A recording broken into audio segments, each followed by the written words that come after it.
તો અર્હમ બનવું બહુ મુશ્કેલ છે. શરીરને છોડતા પહેલા સ્વનો અનુભવ ન કર્યો તો આ શરીર પાછું મળવું બહુ મુશ્કેલ છે. આંખ મળ્યા પછી પ્રભુના દર્શન જો ધરાઈને ન કર્યા તો જગતના દર્શનના મોહ કરીને આ જન્મ મરણ ઘણા કરવા પડશે. આ કાન મળ્યા પછી જો જીનેશ્વરની વાણી ધ્યાનપૂર્વક ન શ્રવણ કરી તો આ કાન ગયા પછી બહુ જ પસ્તાવો થશે ને છેલ્લે જિંદગીમાં એમ થશે, આવ્યો તો અહીંયા આગળ મોક્ષની યાત્રા કરવા અને અહીંયા મોહ કરીને મારો જન્માનો મેં ખલાસ કરી નાખ્યો. પર્યુષણ પર્વ એટલે જાતની જાગૃતિ, મનને જીતવાની વ્યવસ્થા, આત્માને જગાડવા માટેનો એક રણકાર, ભીતરની ચેતનાની અંદરમાં સાધનાનો ફૂંકવાનો શંખનાદ. નદીઓમાં જેમ ગંગા નદી મહાન છે, પર્વતોની અંદરમાં જે મેરુ પર્વત મહાન છે, વૃક્ષોની અંદરમાં કલ્પ વૃક્ષ જે મહાન છે, એ પર્વોની અંદરમાં પણ પર્યુષણ પર્વ શ્રેષ્ઠ અને મહાન છે. આ પર્વ પરિવર્તનનું પર્વ છે. આ પર્વ અંદરના પરિણામની વિશુદ્ધિનું પર્વ છે. આ પર્વ કરતા ભાવને ટાળી અને અકર્તાનો અનુભવ કરવાનું પર્વ છે. દેહથી ઉઠીને આત્મા સુધી પહોંચવાનું આ પર્વ છે. પરમાત્માના પરમ ઉપકારને યાદ કરવાનું પર્વ છે. પ્રભુની કરુણાને યાદ કરી અને અંતરની અંદરમાં ડોક્યું લગાવવાનું આ એક પર્વ છે. કાચ સાફ કરી અને ચશ્મા ચોખ્ખા કરી અને જેવું છે તેવું જગત જોવાનું આ પર્વ છે. જીવનની સાથે જેના જીવનો જોડાયા છે એ બધાના જીવનની સાથે મૈત્રીને પ્રેમનો હાથ લંબાવવાનું પર્વ છે. પાપને પખાડવાનું પર્વ છે. પ્રતિક્રમણ કરી અને અંતરની અંદરમાં પ્રવેશ કરવાનું પર્વ છે. સામાયિક દ્વારા સમતા કેળવવાનું આ પર્વ છે. દાન દઈને પરિગ્રહ ત્યાગવાનું આ પર્વ છે. કલ્પસૂત્રને ઓરાવી અથવા તો વાંચન કરીને કલ્પ એટલે આચારની અંદરમાં સ્થિર થવાનું આ પર્વ છે. ન બોલતા હોય કોઈની સાથે તો પણ હસતા ચહેરા રાખી, મલકતી આંખ રાખી, હાથને લંબાવી, મસ્તક નમાવીને એને ઝૂકવાનું આ પર્વ છે. અને કહેવાનું કે દોસ્ત, આખા વર્ષમાં થઈ ગયેલી ભૂલને ભૂલી જા. ચાલ આપણે એકબીજાના હૈયા મેળવી અને ચાલ એકબીજાની સાથે હરિયાળું મોઢું રાખી અને હસતા મોઢે પાછું નવું ચાલુ કરી લઈએ જીવન. એ સુંદર જીવનનો પ્રારંભ કરવાનું આ પર્વ છે. મારા મિત્રએ મને એક બહુ સરસ વાત કરી કે ગમે તેવું થાય ને તો પણ મોઢું હસતું રાખ. સમજાણું કે ન સમજાણું? ગમે તેવું થાય, પતિ વઢ્યા હોય, સાસુ વઢ્યા હોય, તબિયત ખરાબ હોય, તમારું ધાર્યું ન થયું હોય, તો પણ તમારે મોઢું કેવું રાખવાનું? આજે મારે તમને પચખાણ આપવાના છે. એટલા પચખાણ કે અંદર એન્ટ્રી મારો ને બહાર ન નીકળો ત્યાં સુધી શું રાખવાનું? શું રાખવાનું? મેં કેટલા લોકો, હું ત્યાં બેઠો હતો આગળ, અરે મેં પ્રાર્થના સભામાં આવ્યો છું કઈ. ચહેરો ગુલાબની છાપ જોઈએ અને જિંદગી ખુલ્લી કિતાબ જોઈએ. ચહેરો ગુલાબની છાપ જોઈએ અને જિંદગી ખુલ્લી કિતાબ જોઈએ. વિનયભાઈ કેવો રહેવાનું? નીચું નહીં જુઓ તમે, નીચું ઊંચું નહીં જુઓ. મારી આટલા બધા વચ્ચે હું એકલો છું, બેઠો છું, મદદ થઈ જાય.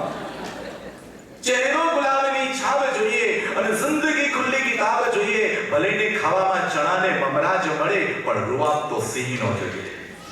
કેવો છે? જો 2 તારીખ પડી, 4 પડી, સમજાણું તમને? ઘણા લોકો છેલ્લે સમજાઈને પાડ્યા હતા. મોઢું હસતું રાખવાનું. બધી સાધનાનું ફળ છે પ્રસન્નતા. બધી સાધનાનું ફળ છે પ્રસન્નતા. એક બેન સવારના પરમાં મને મળેલા મારી સોસાયટીમાં, એક બેન લિફ્ટમાં સાથે. કેમ તમારું મોઢું નાનું છે? સવારમાં કઈ તબિયત? તો કે ના, તબિયત તો સારી છે.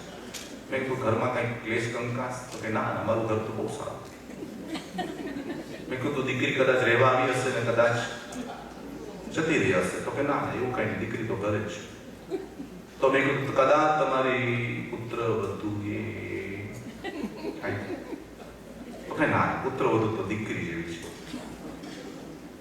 મેં કીધું તમારો ચેન બેન ક્યાંક સોનાનો ખોવાઈ ગયો એટલે બેચેન દેખાવ છો? તો કે ના, કાંઈ ખોવાઈ. તો મેં કીધું બેન શું છે? તો કે આંબેલ છે. હવે એક મારવાનું મન થાય, હવાના પોરમાં આંબેલ દેખાડે. આને મોક્ષ મળે? કેટલી મહાકેલ કરે, ન મળે ને મોક્ષ જ ન મળે. એવા ચહેરા મને ગમે જ નહીં, એવા ચહેરા વાળાને મોક્ષ મળે જ નહીં. આખી દુનિયાનું ટેન્શન લઈને ફરતો હોય, આખી દુનિયાનું. કાકાને ઊંઘ નથી આવતી તો કાકી કહે છે કેમ તરફડિયા મારો છો, ઘડી કામ કરો છો, ઘડી કામ કરો, કોઈ ટેન્શન? તો કે ના ના તો કે કાંઈક તો છે. માણસને ઊંઘ, એટલા માણસો ઊંઘ આવે, બે જ માણસો ઊંઘી ન શકાય જગતમાં. બે જ માણસોને ઊંઘ ના આવે. એક માણસને બહુ ચિંતા હોય એ ઊંઘી ન શકે, અને અમારા જેવા એક ચિંતનકાર હોય એ ન ઊંઘી શકે. મુનિઓ ક્યારે સુતા નથી હોતા. આચાર્ય સૂત્ર કહે છે કે સુત્તા મુનિ સયા જાગરંતિ. જે મુનિઓ છે એ સુઈ જવા છતાં પણ જાગૃત છે, કારણ કે એનો ભીતરનું ચેતન જાગતું જ હોય છે. ભીતરનું ચિંતન સતત વહેતું હોય છે. બસ એક જ વિચાર કરે, હું આત્મા છું, હું આત્મા છું, હું શરીર નથી, હું આત્મા છું. એક તો ચિંતનકારો સુઈ ન શકે, અને બીજા શું વાત કરે છો? કાકા કે કાંઈ નહીં, કે કાંઈક તો હોવું જોઈએ. કેમ તમને ઊંઘ નથી આવતી? ઘડી કામ કરો છો, ઘડી કામ કરો છો. એટલે કાકાએ કીધું કાંઈ. એટલે હું તો બધા પુરુષોને કહું છું, બધા પુરુષોને, મારી સાથે હું પણ હોય ને, બધા પુરુષોને કહું છું, તમારા આખા દિવસની દિનચર્યા તમારા પત્નીને કહીને સુઈ જવું. બધું કહી દઉં, આમ થયું હતું, પછી આમ થયું હતું, પછી આવું થયું હતું, પછી તેવું થયું હતું. એમની તમારે જરાય ફિકર કરવી નહીં. એ દેરાસરમાં કે ક્યાંય પણ જશે બધું કહી દેશે. એનું ફિકર કરવી નહીં, એ દરિયામાં નાખી આવશે. તમારે બધું એમને. મારા એક મિત્ર છે, એને મને બહુ સરસ મજાની શાયરી કીધી વિનુભાઈ કે દોસ્ત અગર દોસ્ત કે પાસ જો દિલ ખોલ દિયા, દોસ્ત અગર દોસ્ત के पास जो दिल खोल दिया तो डॉक्टर के टेबल पर दिल खोलने का मौका नहीं आता. ઓપરેશન કરવું જ નહીં પડે. જો નામે કેવું છે બાયપાસ, બહેનોને કરાવવું જ ન પડે. એનો બધું પાસ જ કરી, બધું પાસ પર. બહેનો તમારા માટે તો તાળીયા પાટલા વખાણ કરું, આટલા સરસ વખાણ પહેલા દિવસે જ પાછા. અને હું ઘણી વખત કહું છું કે બહેનો અલંકારો ન છોડી શકે અને ભાઈઓ અહંકાર ન છોડી શકે. આ ચોખ્ખી વાત છે. ગમે તેટલા ઇતિહાસ ભણી લો, ગમે તેટલો તમે ઇતિહાસ જોઈ લો, આ જ વાત જોવા મળે કે બહેનોને અલંકાર બહુ ગમે. 60 વર્ષના થાય, 70 વર્ષના થાય, ઓશિકા નીચે ડબલો રાખે, અને જવાનો સમય થાય તો આને આપજે, પેઢીને તો જો એટલો વહીવટ કરે, અહીંયાથી વહીવટ, બધું સાચવી રાખે. આ લોકો અલંકાર ન છોડી શકે. ભાઈઓ ઘણી વખત તમે જોજો, એક કાંઈ વસ્તુ પહેર્યું ને, સાવ સિમ્પલ સાદા, સાવ સિમ્પલ. જો બધા રંગબેરંગી બહેનો દેખાય, એકદમ સાવ સિમ્પલ સાદા. એટલે એક ભાઈને મેં પૂછ્યું કે આટલા સિમ્પલ સાદા તમે કેમ ને, તમારા ઘરવાળા આટલું બધું પહેરે? કે સાહેબ તમને ન ખબર પડે. મેં બોલો તો ન ખબર પાડો. તો કે એને પહેરેલું હોય અને કોઈ કે વાહ કુસુમ કેટલું બધું પહેર્યું છે, ભાઈ કમાયા લાગે છે. તમને પહેરાવીને પણ અહંકાર તો એ લોકો જ પોસે કે વાહ. ભાઈઓને કહું છું પ્લીઝ, એ લોકો જ્યારે તમને રોટલી પીરસે તો તમારે ખાલી એટલું જ કહેવાનું, હું આવું કહું છું. મારી મિસિસ પણ આવી છે, અહીંયા સીમાં હાજર છે, અહીંયા છે. અને ઘણા લોકો કહે કે તેજ સાહેબ આટલું બધું કેમ તમે અહીંયા બોલો છો એક સાથે આટલું ફાસ્ટ? ઘરે બોલવા નથી મળતું. એટલે એ ભાઈ એટલું જ બોલે કે તારી મમ્મીએ તને કેટલી સરસ ગોળ રોટલી બનાવતા શીખવાડી છે. આટલું વધારે નહીં. તમારી મમ્મી નહીં, ભૂલ નહીં કરતા. ચોપડતા હશે તો નહીં ચોપડે પછી. પણ કે તમારી મમ્મીએ કેટલી સરસ ગોળ રોટલી બનાવતા શીખવાડી. આટલું બોલો ને. આ મારી બહેનો એટલી ઉદાર, આ ન્યૂ જર્સીની મારી બહેનો એટલી ઉદાર. એક ચમચી જો ચોપડતી હોય ને, બોલો તો ખરા ક્યાં ચોપડવું, તો 2 ચમચી ખાલી એક રોટલીની વખાણ કરો, એમાં શાક ને આના ને એના બધા જો પૂરા ભાણાના વખાણ કરો ને, તો ઘી દદડતી રોટલી આ બહેનો આપે. પણ કે છે કે માણસ બધું જ કરી શકે છે, પણ એ અહંકાર છોડતો નથી, એ ઝૂકવા તૈયાર નથી. મહાવીર કહે છે અરિહંત બનવું છે, પહેલા નમોનો અભ્યાસ કર. તું નમ, તું પાંડિત્ય પણ છોડી દે, તારું જ્ઞાની પણ તું છોડી દે. સૌથી પહેલા તું સેવક પણ સ્વીકારી લે. ગૌતમ પંડિત બન્યા એટલે ઇન્દ્રભૂતિમાં ન ફાવ્યા, પણ જ્યારે સેવક બની ગયા પ્રભુના, અને કેવા ફાવી ગયા. નમતા શીખ, છોડતા શીખ, જતું કરતા શીખ. આવું જ હોય, આમ જ હોય. થઈ ગયું ભલે, વાંધો નહીં. ચહેરો થોડો હસતો રાખીને એ વાતને આગળ જવા દે. એટલે હું પછખાણ આપું છું તમને. અંદરમાં દરવાજામાં એન્ટ્રી મારો ને, કોઈનું પણ મોઢું આડાવડું જોયું તેને કહી સર ઘરે જાય. શું કરવાનું? શું ભાઈ, તમને કઈ ટેન્શન છે? આમ એકદમ આમ ભારે લાગો છો? હા, બધું સારું થઈ જશે. હું આવ્યો છું ને, કાંઈ પણ હોય તો તમારે મને કહી દેવાનું, હું કોઈને નહીં કહું. હસો, આનંદ કરો, પ્રસન્નતાથી જીવો. કારણ કે પશુ યોનિની અંદરમાં નથી હસી શકાતું. દેવલોકની અંદરમાં એકબીજા સામે કોઈ હસી જ નથી શકતા. અને નરકની વેદનાની તો તમને ખબર જ છે. આ એક જ ભવ એવો છે કે જેમાં તમે પ્રસન્નતાની સાધના કરી શકો. સામાયિક કરીને 14 રાજલોકનું સુખ લઈ શકો. પ્રતિક્રમણ કરીને 18 પાપસ્તાપનો ભાર હળવો કરી શકો. વાદળું વર્ષી જાય, કાળું વાદળું વર્ષી જાય તો કેવું ધોળું થઈ જાય. કાળું વાદળું વર્ષી જાય તો કેવું ધોળું થઈ જાય. અંદરનું કાળું નીકળી જાય તો મોઢું કેવું ખસતું થઈ જાય. હું તો ઘણી વખત પ્રભુને કહું છું કે પ્રભુ, ફૂલ મૂકું છું, મને પ્રફુલ્લિત બનાવજે. હું ફૂલ મૂકું છું તારા ચરણમાં, મને તું પ્રફુલ્લિત બનાવજે. ચોખા ચપટી મૂકું છું પ્રભુ, મારા દિલને તું ચોખા બનાવજે. ચોખા મૂકું છું તારા ચરણમાં, મને તું ચોખા બનાવજે. શ્રીફળ મૂકું છું, મને કર્મના યુદ્ધમાં સફળ બનાવજે. હાર પહેરાવું છું તારા ગળામાં, હે પ્રભુ. આ વિશ્વની સામે, મોહની સામે ક્યારે મારી હાર ન થાય એની કાળજી તું રાખજે. એ કહેવા તને આવ્યો છું.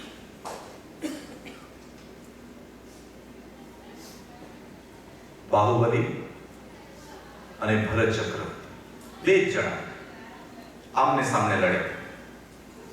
બાહુબલી કે મારા ભાઈઓએ ભલે ભાગીને દીક્ષાઓ લઈ લીધી, તારાથી ડરીને દીક્ષા લઈ. હું ડરે એવું નથી. સનતભાઈ છે ને, કે સનતભાઈ? હા, અદબ પાણી નહીં બેસો સાહેબ. અતિ પાણી બેસો તો વિવેકાનંદ જેવા લાગો છો.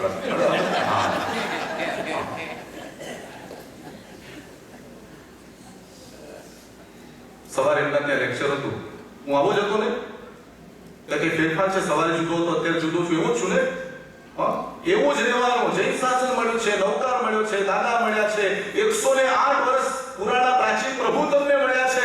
અરે હવે તો પછી મદદતું મોઢું રાખો મારા વાલા, હસતું મોઢું રાખો, બધું જ થઈ જશે. અને પડોશની અંદરમાં પ્રસંગ આવે ને બાજુવાળો એટલું કહી દે ને, બેન તમે ચિંતા ન કરતા, ભલે કાંઈ કામ ન હોય, કાંઈ કરવાના ન હોય, કાંઈ કરવાનું નહીં, પણ એટલું કહી દે ને, ફિકર નહીં કરતા, અમે છીએ, બસ આટલું બોલો ને તોય ભલા માણસ સામે માણસને આમ શું થાય, હું ફાવી જાય. હું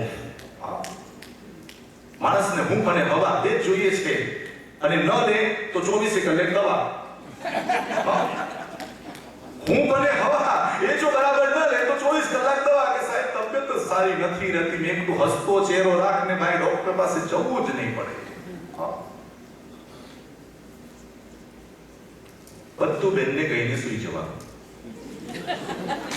બધું જ કહી, કાંઈ બાકી રાખવાનું નહીં. બોલો હર્ષદભાઈ, મંજૂર? કઈ ગયા અનિલભાઈ? અરે તમે એક તો નીચે બેસી ગયા સાહેબ, બહુ સરળ લાગો છો. બધું શું કહી દેવાનું? હું કહું, મને સહેલામાં સહેલો મોક્ષનો રસ્તો જો દેખાતો ને એક જ વાત છે. જૈન ધર્મની જેટલી વાતો તમે જાણી હોય, આજના લેક્ચરની જે પણ વાતો જાણી હોય, જેટલા લોકો મળે ને એમાં એક વાત કહી દેવાય. એ બીજાને કે, એ ત્રીજાને કે, કહેતા એની એ વાતો એટલી બધી પ્રસાર થાય તો તમને એની જાતે ને જાતે નિજરા થતી જાય, કર્મ તમારા હટતા જાય. કે એક સારી વાત કરી, તમને કદાચ પરિવર્તન ના આવ્યું, પણ બીજાનામાં તો આવે, બીજામાં ના આવ્યું તો ત્રીજામાં આવે, ત્રીજામાં ના આવ્યું તો ચોથામાં ક્યાંક ને ક્યાંક અસર થાય ને થાય. તમે ક્યારના સૂતા નથી, ઘડીક ફર્યા કરો છો, ઘડીક આમ ફરો છો, ઘડીક તેમ, પણ કાંઈક તકલીફ છે. છેલ્લે પછી કાકા બોલ્યા કે સામે જે મફત કાકા છે ને એ 2 લાખ રૂપિયા લેવા માંગે છે. મારી પાસે 1 લાખની વ્યવસ્થા થઈ છે. હવે 1 લાખ ક્યાંથી લાવવા એના જરાક વિચારો આવે છે, અને એ વિચાર મને ઊંઘ નથી આવતી. બેન કે છે આટલી જ વાત છે? તો કે હા આટલી જ વાત છે. ઉભા. બેને દરવાજો ખોલ્યો. દરવાજો ખોલીને કીધું કાકા, મફત કાકા. તો કે બોલો ને બેન, તમે સવારે ભાઈ પાસે 2 લાખ રૂપિયા લેવા આવવાનો છો? તો કે હા. નથી દેવાના. દરવાજો બંધ કર્યો. નથી દેવાના. દરવાજો બંધ કરીને એમના હસબન્ડને કે હવે સુઈ જાઓ. તો કે શું કર્યું? કે હવે મફત કાકા જાગશે, એમને કેવી રીતે લેવા?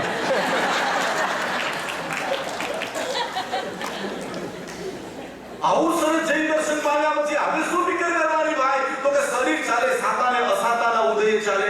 શરીર કોના આધારે ચાલે?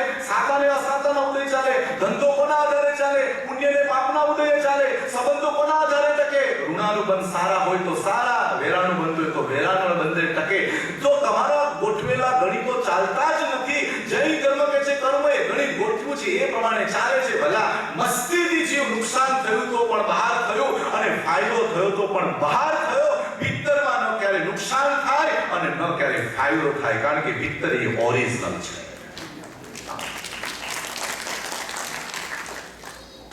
લક્ષ્મી અને અધિકાર વધતા શું વધ્યું તે તો કહો. કૃપાળુદેવ કહે છે કે આ બધું વધ્યું તો પણ શું ફરક પડ્યો ને ન વધ્યું તો પણ શું ફરક પડ્યો. કારણ કે કરોડપતિનો આત્મા મોટો થઈ જાય ને ગરીબ હોયનો આત્મા નાનો થઈ જાય, એવું જૈન દર્શન કહેતો જ નથી. કે આત્મા બધી જ પરિસ્થિતિમાં આત્મા છે. એ વિતરાગ સ્વરૂપ છે, નિરાકાર છે, નિર્વિકલ્પ છે, નિરંજન છે, અક્રિય અવસ્થા વાળો આત્મા છે. પરમ સુખ અને પરમ આનંદ ઘન સ્વરૂપ છે. એને બહારની સાથે કોઈ લેવા દેવા નહીં.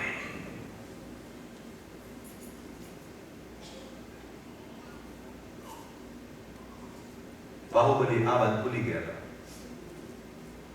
એને ભરત ચક્રવર્તીને સંદેશો મોકલ્યો,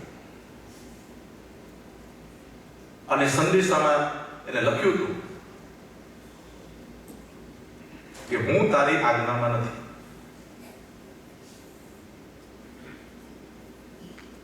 ભરત ચક્રવર્તીએ તરત જ પાછો સંદેશો મોકલ્યો. તો બાહુબલીજી યુદ્ધ કરવા તૈયાર હતા. આ વિશ્વમાં સૌથી પહેલું યુદ્ધ ઋષભદેવના વખતથી લઈને અત્યાર સુધીનો ઇતિહાસ આપણે જો જોઈએ તો એમાં સૌથી પહેલું યુદ્ધનું ધોરણ, યુદ્ધની લડાઈનું કામ સૌથી પહેલા ભરત ચક્રવર્તીને બાહુબલીએ કરી હતી. પણ પહેલાના જમાનામાં એવું હતું, એ જમાનાની વાત કરું છું, કે લડતા તો આપસમાં 2 માણસો લડી લેતા હતા, આખી દુનિયાને નુકસાન ન પહોંચાડતા, આખા સમાજને નુકસાન નતા પહોંચાડતા. 2 જણા આમને સામને લડી લેતા હતા. બરાબર છે?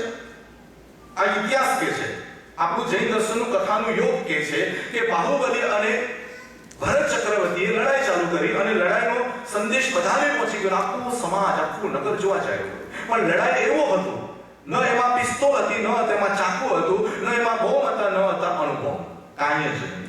3 પ્રકારની લડાઈ કરી. કેટલા પ્રકારની? બાહુબલી અને ભરત ચક્રવર્તીના વચ્ચે 3 પ્રકારની લડાઈ થઈ. એમાં સૌથી પહેલી લડાઈ હતી આંખ, એકબીજાની આંખને લડાવવાની.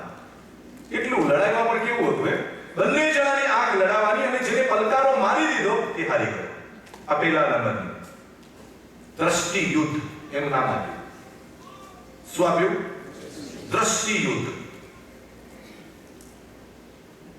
એ બંને આંખ મળાવી અને દ્રષ્ટિ યુદ્ધની અંદરમાં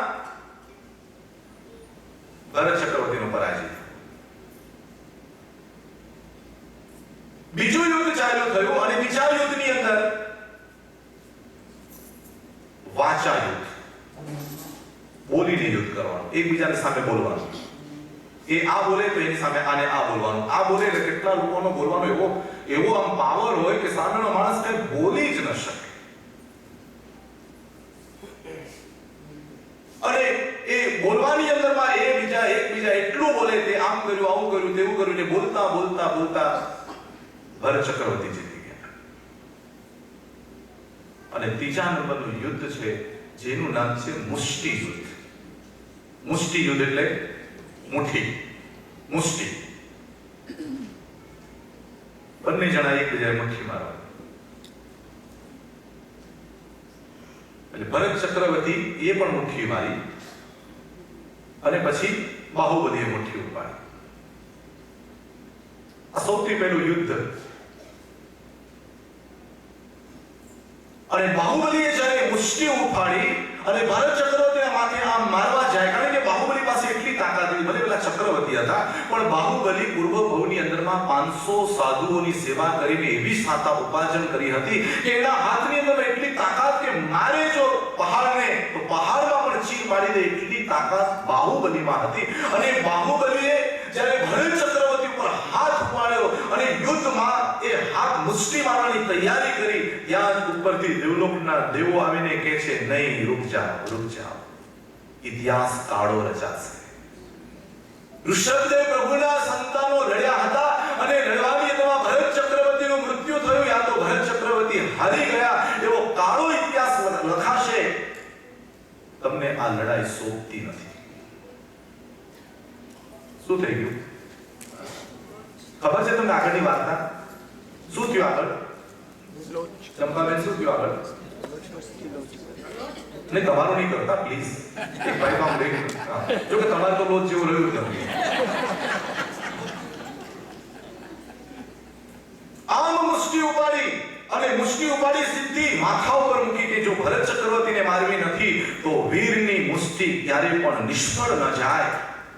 એ વીર પુરુષ પૂર્વ ભવનું ચારિત્ર પાડ્યું હતું, પૂર્વ ભવનો સંયમ પાડ્યો હતો અને પૂર્વ ભવની કરેલી આરાધના એ તાજી થઈને કે નહીં, મારા ભાઈને જો મારવાનું જ નથી તો મુષ્ટિ તો નીચે નહીં જ ઉતરે. અને મુષ્ટિ માથા ઉપર મૂકી અને બધો લોચ કરી નાખ્યો. ત્યાં ને ત્યાં રાજ્યની આજ્ઞા તો દૂર ગઈ, પણ આખી દિશા બદલી નાખી, પરિણામ બદલી નાખ્યું. મારે હવે લડવું નથી, મારે હવે યુદ્ધ નથી કરવું, અને યુદ્ધ કરવું જ છે તો શાસ્ત્રકારે કહ્યું છે અંતિમ દિશામાં પ્રભુ મહાવીરે કે તારે યુદ્ધ કરવું જ છે તો યુદ્ધ કરવાની રીત તને બતાવું, તારે લડવું જ છે તો લડવાની તને રીત બતાવું, એ રીતે તું લડ. કારણ કે લડ્યા વગર મોક્ષ નથી જ મળવાનો, પણ લડવાની દિશા બદલી નાખ, તારી શક્તિનો વળાંક કરી નાખ, તારી તાકાતને બીજી દિશામાં લગાડ. અને એ દિશા છે અપ્પાણમેવ જુજ્જેહિમ કિમ તે જુજ્જેહિ બચ્ચો. તું તારા આત્મા સાથે લડાઈ કર. આજના લડાઈમાં તને કાંઈ મળવાનું જ નથી, કોઈને મળ્યું નથી ને મળવાનું નથી. બે જણા લડે, એનું સમાધાન કરે, એને વકીલ કહેવાય. બે જણા લડે, એનું સમાધાન કરે, એને શું કહેવાય? વકીલ કહેવાય. અને ઘરની અંદરમાં ઝઘડો થવા જ ન દે, ઝઘડાનું કારણ આવા જ ન દે, એને વડીલ કહેવાય. વડીલ અને વકીલમાં આટલો ડિફરન્સ કે લડે પછી સમાધાન કરાવે તે વકીલ, પણ લડાઈ થાય જ નહીં, લડાઈનું સમસ્યા ઊભી જ ન થાય એવો જે વ્યવહાર કરે એનું નામ વડીલ. બાહુબલીએ કહ્યું, ચાલો હવે હું સાધના કરવા નીકળી જાઉં, મારે કાંઈ નથી જોઈતું. લોસ થઈ ગયો, દેવોએ વેશ આપી દીધો. બાહુબલીએ દિશા પકડી જ્યાં ઋષભદેવ ભગવાન વિરાજમાન હતા તે તરફ.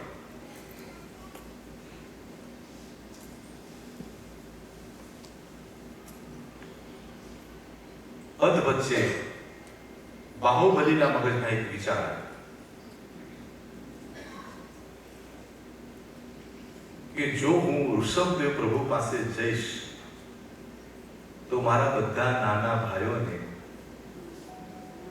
મારે વંદન કરવા પડશે, નમવું પડશે. એટલે એમને એ દિશામાં જવાનું ટાળી દીધું, દિશા બદલી નાખી કે મારે તો મોક્ષ જ જોઈએ છે, કર્મ ખપાવી દેવા છે, પાપને ખપાવી દેવા, તો તપ સાધના બધું કરીશ એટલે થઈ જશે. આવું કોઈ ગણિત લઈને બાહુબલીએ કદમ બદલી નાખ્યા, દિશા બદલાવી નાખી અને જંગલમાં જઈને કથાકાર એમ લખે છે કે બાહુબલી જ્યાં આગળ ઊભા છે ત્યાં જ ઊભા છે. કેટલા વર્ષો તો કે વર્ષોના વર્ષો સુધી ઊભા છે. અને એનું વર્ણન વાંચે તો એમ કહે છે કે એની આજુબાજુ જે વનસ્પતિ હતી, વનસ્પતિના જે વેલા હતા, એ વેલા બધા એના શરીરને વીંટળાઈ, આખા શરીરની અંદરમાં પીડાઈ ગઈ, પણ છતાં પણ બાહુબલી હલ્યા નહીં. તડકો સહન કર્યું, ટાઢ સહન કરી, આટલું બધું સહન કર્યું, ભૂખ સહન કરી, ગોચરી લેવા ગયા છે એવું વર્ણન જ ક્યાંય નહીં. બાહુબલીના જીવનમાં વાંચો તો ગોચરી લેવા ગયા છે એનું કોઈ વર્ણન જ નહીં, એમને પારણા કર્યાનું કોઈ વર્ણન જ નહીં. બસ એ ઉભા પગ ખોભી દીધા છે, હવે તો કેવળ જ્ઞાન લેવું છે. પગ ખોભી દીધા છે, બસ હવે તો આત્માનું રાજ લેવું છે. લક્ષ્ય સાચું છે, પણ લક્ષ્યમાં એક કાંકરી આવી ગઈ છે, હું મારા ભાઈઓને ન.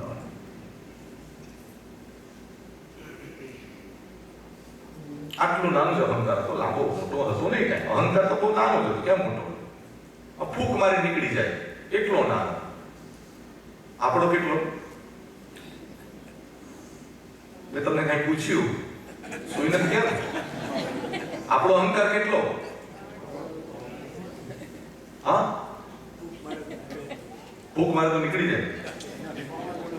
આખું વાહવા જોડું આવે ને તો જો પેલા વડીલ બોલે છે કે આખું વાહવા જોડું આવે ને તો એ હલે નહીં. હા,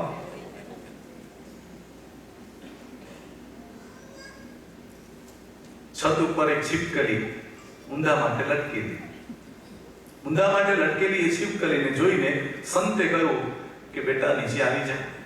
આમ ઊંધી લટકી છે અને એકાદ પગ કઈ સ્લીપ થઈ ગયો તારો તો નીચે પડી જઈશ. પડીશ તો ઠીક છે, પણ ઊંધા માથે પડીશ. પણ ઊંધા માથે પડીશ ને તોય ઠીક છે, પણ જો માથા વાગી ગયો તો મરી જઈશ.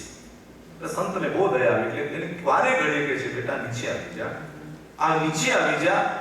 આ છત ઉપરથી તું લપસી જઈશ અને પડી જઈશ તો તને કેટલી વખત સંત બોલ્યા પણ ન આવી, ન સમજી. એટલે છેલ્લે છીપકલી બોલે છે કે સંત મહાત્મા તમે નીકળી જાઓ અહીંયાથી. ક્યારની છત પકડીને અહીંયા આગળ ઊભી છું અને જો અહીંયાથી હું નીકળી ગઈ ને તો આખી છત, હા આખી છત નીચે આવશે, તમારા ઉપર પડશે અને તમે. આપણે બધા છીપકલી છીએ. બધું પકડે, હું કરું એમ ચાલે, હું કરું એમ ચાલે, મારાથી બધું થાય, આમ થાય. મોત આવે ને ત્યારે ખાટલામાં બોલતો બોલ છે પલંગમાં કે એ મોત મારા પ્રમાણે આવજો. હા, મને હું કહું એમ ઉચકજે પાછો. હા, ચાલવાનું છે.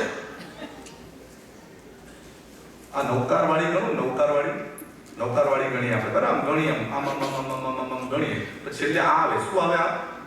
આને શું કહેવાય? મેરુદંડ. અને પછી બધા આમ કરીને અડાડે. એટલે મને ઘણી વખત સવાલ થાય, ઘણી વખત આંખ બંધ કરીએ તો આપણે 24 કલાક જીવી શકાય, કોઈ પ્રોબ્લેમ નથી. પણ ખાલી 1 કલાક નાક બંધ કરો, શું થાય? જીવી શકાય? તો સૌથી પહેલા ક્યાં અડાડવું જોઈએ? બોલો ને, અહીંયા જ અડાડવું જોઈએ. એ તો આપણને જીવાડે છે બિચારું, તો અહીંયા અડાડવું જોઈએ. એને છોડીને સીધું આંખને કેમ અડાડો છો તમે? છેલ્લા માણસને પૂછ્યું તો કે કાંઈ ખબર નથી, બાજુવાળાએ અડાડ્યું એટલે મેં અડાડ્યું. એના બાજુવાળાને પૂછ્યું તો કે કાંઈ ખબર નથી, આ કાળા કોટવાળાએ અડાડ્યું એટલે મેં અડાડ્યું. એને પૂછ્યું તો કે મેં આ આને અડાડ્યું એટલે આ તો કેટલા 10 વર્ષથી દેરાસર આવે એટલે તો એમને ખબર હશે એટલે એને અડાડ્યું એટલે મેં અડાડ્યું. એમ કરતા આ હર્ષદભાઈ આગળ બેઠા છે ને ત્યાં આગળ એક ભાઈ આવીને પૂછ્યું કે એમની આગળ તો કોઈ છે જ નહીં. એટલે પૂછ્યું કે ભાઈ તમે કેમ અડાડ્યું? તો કે કાંઈ ખબર નથી, આ માખી ઉડાડવા ગયો હશે ને અડી ગયું છે, બાજુવાળાએ જોઈ લીધું હશે. કાંઈ જ ખબર નથી, ઘરે જવું છે બસ. અને પાછું કે છે મોક્ષમાં જવું છે અને બહાર નીકળે એટલે પાછો મોક્ષમાં. પરંપરાથી ધર્મ કરશું નહીં પહોંચી શકાય મોક્ષમાં. અનુમાનથી ધર્મ કરશું નહીં પહોંચી શકાય મોક્ષમાં. અનુભવની દુનિયામાં આગળ વધશું પહોંચી જવાશે વહેલા મોક્ષમાં. मुल्ला ने पूछू दाढ़ी क्यों नहीं की? तो कि मेरे पिताजी थे, उसने भी दाढ़ी नहीं की थी, उसने लंबाई थी इसलिए मैंने भी लंबाई है. मेरे दादा भी दाढ़ी रखते थे इसलिए मैंने भी रखी. अच्छा ठीक है, लंबा कोट क्यों पहनते हो? तो कि मेरे पापा ने भी कोट पहना था और मेरे दादा ने भी पहना था इसलिए मैंने भी पहना. अच्छा ठीक है, शादी क्यों नहीं की? मेरा पिता ने भी नहीं की थी. બસ ચાલે છે, રગડ ધગડ. આને આ કર્યું એટલે આપણે આ કર્યું. એમાં કરવા જેવું છે કે નહીં એ તો તું જો. એક કુવામાં પડ્યો, તું જ પડીશ નકામે ખોટે ખોટો. કાંઈ જ ખબર ન હોય ને ચાલ્યા કરે. એટલે ભગવાને કહ્યું પેલા જ્ઞાન જગાડ, પછી દર્શન જગાડ, પછી ચારિત્ર જગાડ અને પછી તપ જગાડ. જ્ઞાન ક્રિયા મોક્ષ બંનેનું સમન્વય થાય ત્યારે તારી મોક્ષની દિશા ખુલે, મોક્ષનો ભાવ ખુલે, મોક્ષનો આનંદ આવે, મોક્ષની પ્રસન્નતા થાય, મોક્ષની હળવાશનો અનુભવ થાય. બાહુબલી ન નમ્યા, કેટલા વર્ષો સુધી ન નમ્યા. सितारों ने कहा कि सारा गगन बदल गया, हर बुलबुल ने कहा कि सारा चमन बदल गया. सितारों ने कहा कि सारा गगन बदल गया, हर बुलबुल ने कहा कि सारा चमन बदल गया. तब एक महात्मा ने कहा कि कुछ नहीं बदला. तब एक महात्मा ने कहा कि कुछ नहीं बदला, मुर्दा तो वही का वही है, सिर्फ कफन बदल गया. શું બદલાઈ ગયું? તારા આવાથી કે નહીં આવાથી શું બદલાઈ ગયું? તારા રહેવાથી કે તારા જવાથી શું બદલાવાનું છે? કાંઈ જ નહીં. માત્ર અહંકારને પુષ્ટ કરી અને માણસ પોતાનો મનુષ્યનો ભાવ ખોઈ નાખે છે. બનવા આવ્યા તે અરહમ અને બની ગયા અહંકારનો પુત્ર. ચિંતકે લખ્યું છે કે અહમ રે અહમ તું જા મરી, અહમ રે અહમ તું જા મરી, તો બાકી રહેશે તે છે હરી. અહમનું અસ્તિત્વ નીકળી જાય એટલે હરિનું અસ્તિત્વ બહાર આવે. અહંકારનો કચરો નીકળી જાય ત્યારે અરહમ દશા અંદરમાંથી પ્રગટ થાય. પર્યુષણ પર્વ એટલે ભીતરની ચેતનાને જાગૃત કરવાનો પર્વ છે. પર્યુષણ પર્વ એટલે મોહનો સામેનો સંગ્રામ કરી અને મોક્ષની દિશાનો વિજય કરવાનો છે. વસ્ત્ર બદલવાનું આ પર્વ નથી, વૃત્તિને બદલવાનું આ પર્વ છે. વ્યક્તિ સાથે મુલાકાતનું પર્વ નથી, વ્યક્તિત્વના વિકાસનું આ પર્વ છે. જાતને બદલાવાની છે, જગતને નહીં. સમજને બદલાવાની છે, સંજોગોને નહીં. દુઃખથી દૂર થવાનું નથી, દુઃખના મૂળ કારણને શોધી અને દુઃખથી અલિપ્ત થવાનું છે. વર્ષો સુધી સાધના બાહુબલી કરી.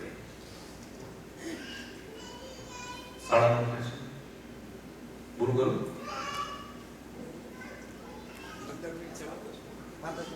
5-10 મિનિટ. એ તો 5-10 મિનિટ હું ચલાવવાનો છું. આગળ ના ચાલી જાય ને એટલે હું તમને કહું છું. 5-10 મિનિટ તો હું મારા હકનું છે, હું ચલાવીશ. આટલા બધા કેટલા બધી સારી સંગ, બધી સીટો ભરાઈ ગઈ. જો તમે ઉભા તરીકે દ્રશ્ય તો જો, તમને ખબર પડે. પડી નહીં જતા જો. હા, તમારા ઘરવાળા નહીં, બધાને જોવાનું. હા, આ સંઘ છે આપણો, કેટલો વિશાળ સંઘ છે. હા, તમારા માટે એક જોરદાર તાળી આપો. તમારા આટલી સારી સંઘ, જોરદાર. આટલો વિશાળ સંઘ, સરસ મજાની યુનિટી, સંગઠન અને સરસ મજાના પર્યુષણ કરવાનો અવસર આજે મને મળ્યો છે તમારા ત્યાં. હું તો બહુ ખુશ છું. આવ્યો ત્યારથી એકદમ ફોર્મમાં છું. આવ્યો ત્યારથી એટલો ફોર્મમાં આવી ગયો કે આવું પછી બેટિંગ કરવાનો ટાઈમ પાછો મળે કે ન મળે. એટલો સરસ અવસર મને મળ્યો છે. એક મુંબઈથી આગળ આવ્યો એટલા માટે કે ચલો આવો સરસ મજાનો જૈન સમાજ, આવો સરસ મજાનો જૈન સંઘ, આટલો વિશાળ મુંબઈની અંદરમાં અમેરિકાની અંદરમાં નંબર 1, આટલો વિશાળ, સારી વ્યવસ્થા, સારા વ્યક્તિઓ, સારો સંસ્કાર, સારું પાઠશાળા, આ બધું મને ખબર હતી કે બહુ જ સરસ છે. એટલે હું તો પર્યુષણ કરાવવા નહીં, હું તમારી સાથે પર્યુષણ જોવા આવ્યો છું. જોવા આવ્યો છું, માણવા